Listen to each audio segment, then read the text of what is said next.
Islam masuk ke Nusantara sekitar abad ke-7 Masehi, dan sebelum Islam masuk ke Nusantara, sudah banyak agama dan kepercayaan yang berkembang, seperti Ananisme, Dinanisme, Hindu, dan Buddha. Islam masuk ke Nusantara masuk melalui berbagai macam cara, yaitu seperti perdagangan, kultural, pendidikan, dan kekuasaan politik. Setelah Islam masuk ke Nusantara, Islam langsung berkembang dengan sangat pesat, dan semakin banyak orang yang masuk Islam, karena cara penyebaran Islam sangat bagus dan tanpa paksaan. Asal-usul masuknya Islam di Nusantara. Pada tahun 30 Hijriah atau 651 Masehi, hanya berselang sekitar 20 tahun dari wafatnya Rasulullah SAW, Khalifah Utsman bin Affan radhiyallahu anhu mengirim delegasi ke Cina untuk memperkenalkan daulah Islam yang belum lama berdiri. Dalam perjalanan yang memakan waktu 4 tahun, para utusan Utsman ternyata sempat singgah ke Kepulauan Nusantara. Beberapa tahun kemudian, tepatnya tahun 674 Masehi, dinasti Umayyah telah mendirikan pangkalan dagang di sepanjang pantai barat Sumatera. Inilah perkenalan pertama penduduk Indonesia dengan Islam. Sejak saat itu, para pelaut dan pedagang Muslim terus berdatangan. Abad demi abad, mereka membeli hasil bumi dari negeri ini sambil berdakwah. Seorang pengamandara Muslim yaitu Ibnu Battuta dari Maghribi menceritakan bahwa tahun 746 Hijriah atau 1345 Masehi menuliskan bahwa di Aceh telah tersebar mazhab Syafi'i. Adapun peninggalan tertua dari kaum muslimin yang ditemukan di Indonesia terdapat di Gresik, Jawa Timur, berupa kompleks makam Islam, yang salah satu diantaranya adalah makam Fatimah binti Maimun.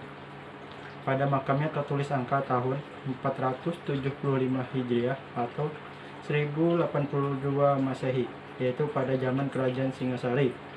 Diperkirakan makam-makam ini bukan dari penduduk asli, melainkan makam para pedagang Arab.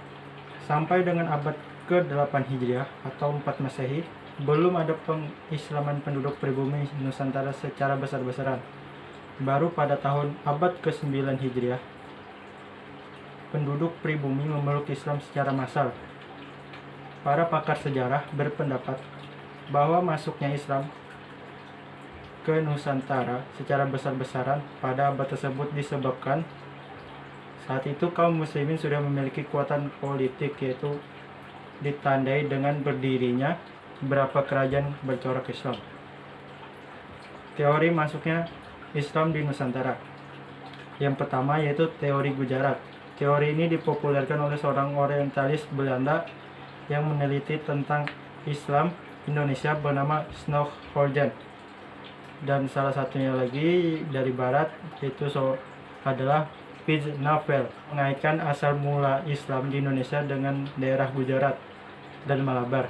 Menurutnya, orang-orang Arab bermazhab Syafi'i yang berimigrasi dan menetap di wilayah India yang membawa Islam ke Nusantara. Selain Snoeckhoorn dan Piz Navel, masih ada beberapa sejarawan Belanda yang sepakat bahwa Islam di Nusantara datang dari Gujarat, dengan alasan bahwa batu nisan makam Raja Al-Malik Saleh yang merupakan raja kerajaan Samudra Pasai Aceh bertuliskan angka tahun 686 Hijriah atau 1287 Masehi.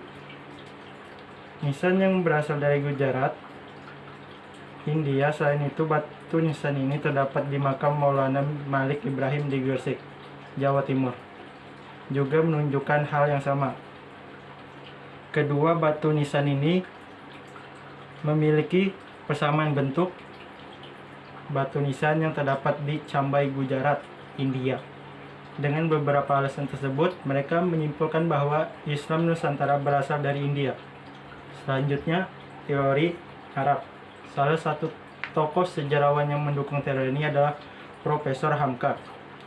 Dia menyatakan bahwa Islam masuk ke Nusantara pada abad pertama Hijriah, yaitu abad ke-7 dan 8 Masehi, yang langsung berasal dari Jazirah Arab, Mekah atau Madinah. dengan bukti jalur perdagangan yang ramai dan bersifat internasional. Sudah mulai melalui Selat Malaka yang menghubungkan dinasti Tiang di Cina, Sriwijaya di Asia Tenggara, dan Bani Umayyah di Asia Barat.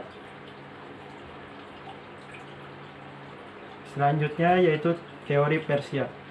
Pencetus teori Persia ini adalah Husein Jajaningrat, yang dikenal sebagai orang pertama yang mempertahankan disertasi di Universitas Leiden, Belanda pada tahun 1913.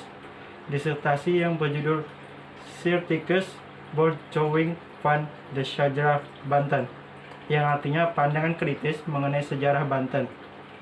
Pada teori ini, Islam masuk Nusantara pada abad ke-13 Masehi, berasal dari Persia atau Iran.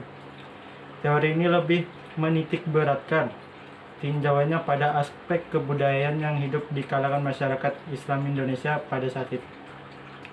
Selanjutnya, saya akan menjelaskan bagaimana cara masuknya Islam di Nusantara. Yang pertama, perdagangan yang mempergunakan sarana pelayaran. Islam disebarkan dan dibawa oleh para saudagar Muslim dari Arab, Persia, dan Gujarat dalam sebuah misi perdagangan biasa, tetapi diikuti para ulama yang bertujuan menyebarkan dakwah Islam. Keberadaan ulama tersebut sangat penting karena selain berdakwah, mereka bertugas membina mental rombongan pedagang. Selanjutnya yaitu perkawinan, yaitu perkawinan antara pedagang Muslim dengan anak bangsawan Nusantara pada saat itu. Hal ini mempercepat terbentuknya inti sosial, yaitu keluarga Muslim dan masyarakat Muslim. Dengan perkawinan itu, secara tidak langsung, orang Muslim tersebut memiliki status sosial yang lebih tinggi sifatnya. Maka keturunannya akan menjadi pejabat birokrasi, putra mahkota kerajaan, dan yang lain-lain. Selanjutnya yang tidak kalah penting yaitu kesenian. Saluran yang banyak sekali dipakai untuk penyebaran Islam terutama di Jawa adalah seni. Wali Songo terutama Sunan Kalijaga mempergunakan banyak cabang seni untuk islamisasi, seperti seni arsitektur, gamelan, wayang, nyanyi-nyanyian, dan seni budaya. Selanjutnya, saya akan membahas perkembangan Islam di berbagai wilayah Nusantara. Yang pertama yaitu di Sumatera. Pada pertengahan abad ke-13, di Sumatera telah berdiri Kerajaan Islam Samudra Pasai, yang merupakan kerajaan Islam pertama di Indonesia. Kerajaan ini terletak di pesisir timur Laut Aceh, yang sekarang merupakan wilayah Kabupaten Luk Sumawe. Selanjutnya, Jawa. Benih-benih kedatangan Islam ke tanah Jawa sebenarnya sudah dimulai pada abad pertama Hijriah atau abad ke-7 Masehi. Hal ini dituturkan oleh Profesor Dr. Buya Hamka dalam buku sejarahnya Umat Islam, bahwa pada tahun 674 Masehi sampai 675 Masehi, sahabat Nabi Muawiyah bin Abi Sufyan pernah singgah di tanah Jawa, di Kerajaan Kalingga, menyamar sebagai pedagang. Selanjutnya, Islam di Sulawesi. Menurut catatan Kompeni Pedagang Portugis pada tahun 1540 Masehi, saat datang ke Sulawesi, sudah ditemui pemukiman Muslim di beberapa daerah, meski belum terlalu banyak. Selanjutnya, yaitu Islam di Pulau Kalimantan. Islam masuk di Kalimantan, atau lebih dikenalnya dengan Borneo, masuk melalui 3 jalur. Jalur pertama, melalui Malaka, yang dikenal sebagai kerajaan Islam setelah Perak dan Pasai. Jalur kedua, Islam datang disebarkan oleh para mubalik dari tanah Jawa. Ekspedisi dakwah Kalimantan ini mencapai puncaknya saat kerajaan Demak berdiri. Selanjutnya, jalur ketiga, para dai datang dari Sulawesi, Makassar, terutama dai yang terkenal saat itu adalah Datuk Ri Bandang dan Tuan Tunggang Pandangan.